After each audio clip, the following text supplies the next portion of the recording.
Magandang araw po muli sa ating lahat mga katambay at welcome back po sa ating mini vlog. For today's video nga ay meron tayong pa iPhone party. At padispedida na rin ho sa taong ito at dahil siya ay magbabakasyon, sana all.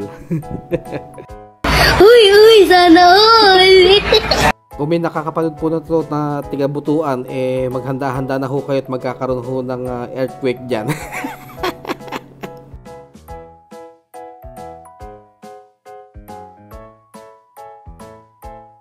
At yung nagpakain nga ho pala sa amin dito ay yung po talagang may-ari ho ng iPhone at hindi ho ako yun. Sa lahat nga ho pala na nag-congratulate at nagsana all sa aking video na yon ay maraming salamat ho at pero hindi ho sa akin yun. At nung nakita ko nga ho yung presyo ay talagang nakakalula nga ho pala ang iPhone 16 256GB Pro Max fully paid. Tinatanong nga ho nila ako bakit ayaw ko daw bumili ng iPhone, sabi ko yung presyo niyan parang mapapatapos ko na yung kisame ng bahay ko. Sino ba naman sa atin ang ayaw ng iPhone 16 Pro Max? Kung may magbibigay ho sa akin talagang tatanggapin ko, pero kung bibiling ko hindi na lamang ho. Para po sa akin mas magandang lumagay ho tayo sa practical. Sabi nga ho nila mas magandang ipon kaysa sa iPhone. Hindi ko naman ho sinasabing masama ang mag-iPhone. Ang akin lamang ho kung afford nyo naman at talagang kung kailangan nyo talaga yung mga features ng iPhone, why not? Utangin nyo lang para makasabay kayo sa uso, wag nyo na pangarapin. Hindi naman ho masamang kumuha ng hulugan na gadget. Katunayan ho yung GoPro ko kinuha ko lang din ho yung sa hulugan. At siya nga po pala ang binigay sa aming pagkain ay chicken biryani. Nakita nyo naman at magkarami-rami. 5 katao nga naman po kami kakain at 5 tray din po kanilang in-order. Alam na alam ho kung gaano ho kami kalakas kumain. Isang araw nga po bago magpakain ay inabisohan na nga ho kami. Kaya pinaghandaan ko ho talaga itong gabi na to. Pag umorder ka nga ho ng biryani rito may kasama na ho yung sili at hiniwang sibuyas para pampabangong ho ng bunganga.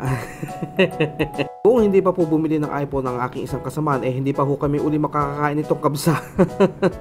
Medyo matagal-tagal na nga rin ho nung muli kami kumain ito. Alam niyo naman tight budget tayo ngayon. At dito nga ho sa party na to tinuturo pa kung ibubuhos pa daw ho yung isa dahil nakabuhos na po yung 4. Sabi ko wag na at masyadong marami na ho yung 4.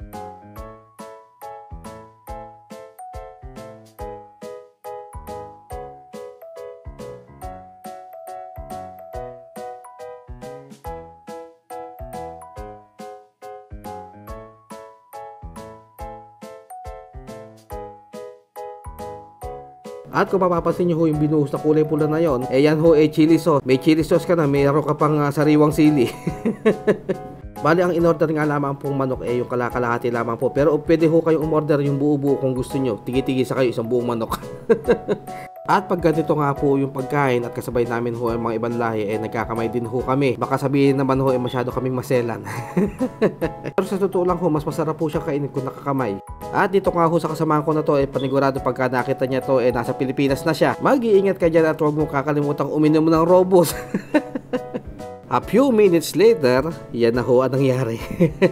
Busog na naman ho ang inyong katambay. At ito na nga yung isang piraso. At hindi na ho nakain yan. At sa pagkakataon nga ho yan, alam na ho natin kung ano ang mangyayari. Balutin mo ako. So bali hanggang dito na lamang po muna ang ating video for today.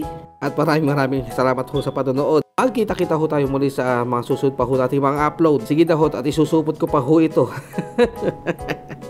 Kaya see you on our next vlog. Kalas!